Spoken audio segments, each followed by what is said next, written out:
Como alternativa para o uso de líquidos adsorventes, nós temos os chamados sistemas aquosos e não aquosos, né?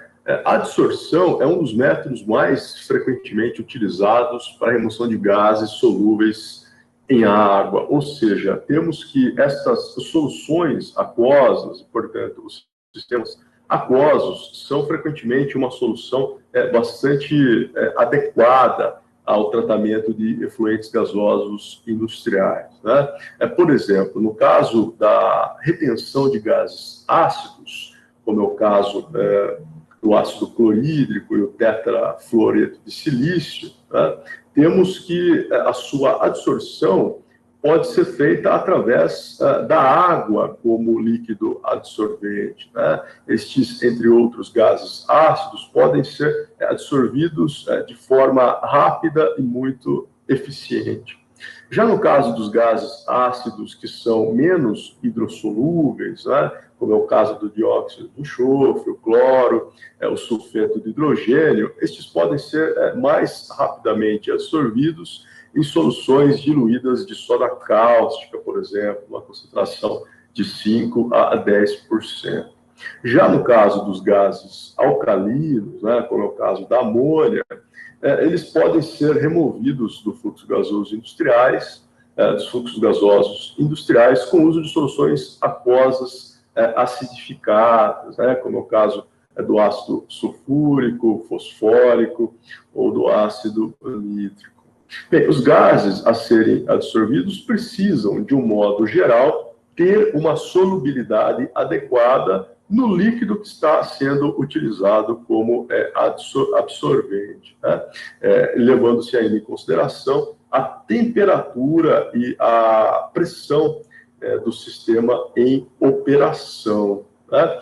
E, portanto, é necessário, num primeiro momento, fazer um diagnóstico, um estudo da concentração dos gases poluentes presentes, né, no efluente gasoso industrial, para, a partir da identificação destes gases, definir qual seria o líquido adsorvente mais adequado, né? E é nesse sentido que nós temos aqui esta tabela, onde são apresentados os gases a serem absorvidos, entre os quais os ácidos inorgânicos em geral, o dióxido de enxofre, substâncias odoríferas e os hidrocarbonetos, e a indicação do solvente mais adequado.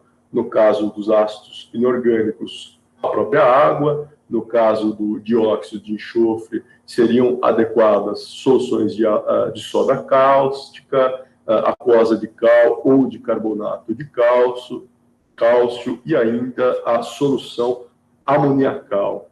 No caso das substâncias odoríferas, são ainda soluções adequadas as de hipoclorito de sódio.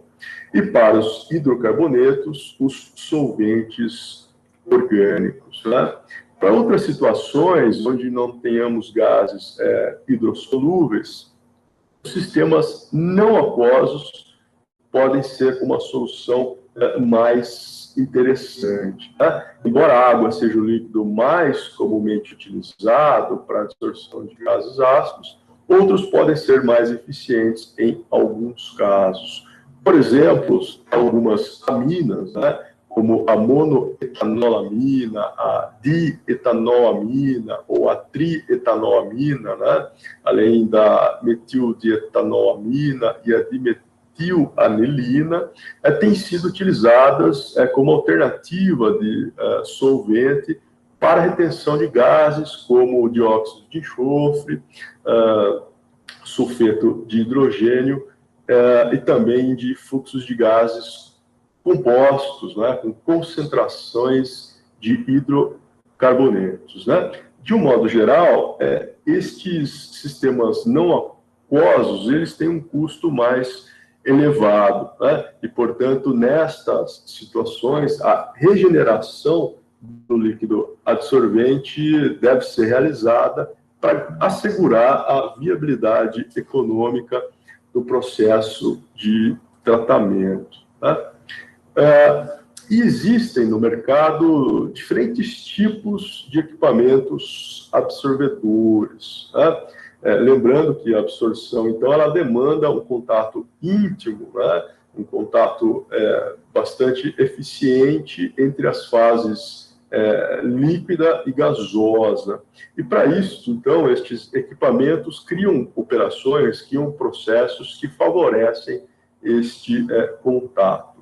Para isso, então, o líquido precisa ter uma superfície, né, de absorção bastante significativa. Quanto maior essa área de superfície, maior a chance de contato, né? Então, portanto, esse líquido, ele geralmente é atomizado, ficando na forma de pequenas gotas, ou então como filmes finos que são constantemente renovados através de uma turbulência no processo, não sendo, nesse caso, o uso da velocidade maior do efluente gasoso um processo para a atomização. Até porque, como já vimos antes, é importante que exista um tempo de residência relativamente alto, ou seja, que o gás permaneça por mais tempo dentro do equipamento de controle de poluição. Tá? E, ao mesmo tempo, é necessária uma superfície não saturada do filme para otimizar a força motriz, ou seja, o líquido precisa ser regenerado para que ele não tenha uma concentração do soluto muito próxima à sua concentração no efluente gasoso. E, para isso, entre as alternativas mais comuns estão as chamadas torre de recheio, torre de pratos, torre ou câmara de spray aberto e as câmaras de spray ciclônicas, né? Sendo essas duas alternativas, inclusive, aplicadas ao tratamento de materiais particulados, como vimos em aulas anteriores. Tá? Entre elas, então, nós temos o tipo torre de recheio, né? Ou também chamada torre de enchimento.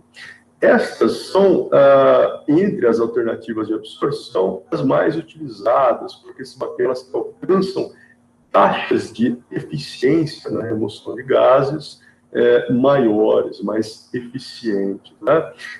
Isso porque a sua concepção, o seu projeto possibilitam um maior contato, né?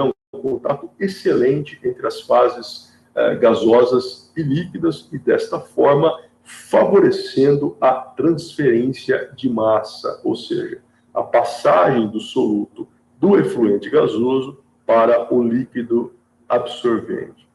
E existem diversas alternativas de materiais para esse enchimento, né, para o recheio da torre, mas que, em geral, são constituídos de pequenas peças por meio das quais o líquido escoa, fornecendo dessa forma a superfície de troca necessária, exigida para a retenção dos gases poluentes que constituem o efluente gasoso industrial, né?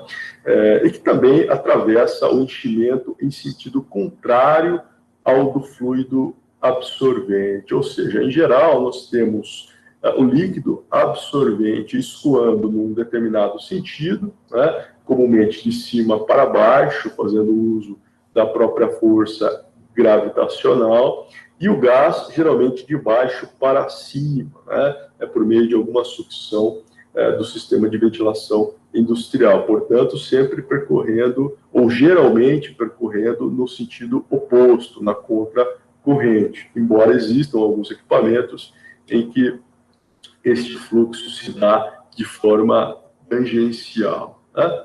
Além de diversas alternativas em forma, estes materiais também variam em termos de constituição. Né? Eles podem ser plásticos, eles podem ser metálicos, cerâmicos, e geralmente o material plástico é o mais utilizado devido à sua leveza, resistência e terem baixo efeito corrosivo, né? Eles têm uma alta resistência a líquidos que são incorrosivos, além de serem de menor custo, né? A perda de carga varia entre 10 e 100 milímetros de coluna d'água, né? Então, portanto, quanto maior a quantidade de líquido dentro do equipamento, maior é a perda de carga. e aí a necessidade de você encontrar, né, um volume de escoamento, né, uma vazão adequada, que ao mesmo tempo otimize, aumente a superfície de contato, mas que também não seja muito elevada, para não exigir do sistema de ventilação industrial uma potência maior para garantir que o fluxo gasoso continue escoando. Né? A eficiência de retenção por adsorvedores varia significativamente, de 70% a 95%, mas em geral se concentram na faixa até acima deste percentual, geralmente entre 95% e 98% para os casos de processos mais eficientes, mas que em razão dessa perda de carga pode cair chegando até a 70%. Né? A torre de recheio contracorrente, né, ou seja, aquela em que o efluente ele tem um sentido de escoamento oposto ao do efluente gasoso, maximiza a força motriz, né, pois coloca em contato gás de saída menos concentrado com o líquido absorvente mais novo, ou seja, com menos concentração de soluto. Né? E por todas estas razões, o adsorvedor do tipo torre de recheio é a melhor escolha quando o efluente gasoso é livre de particulados.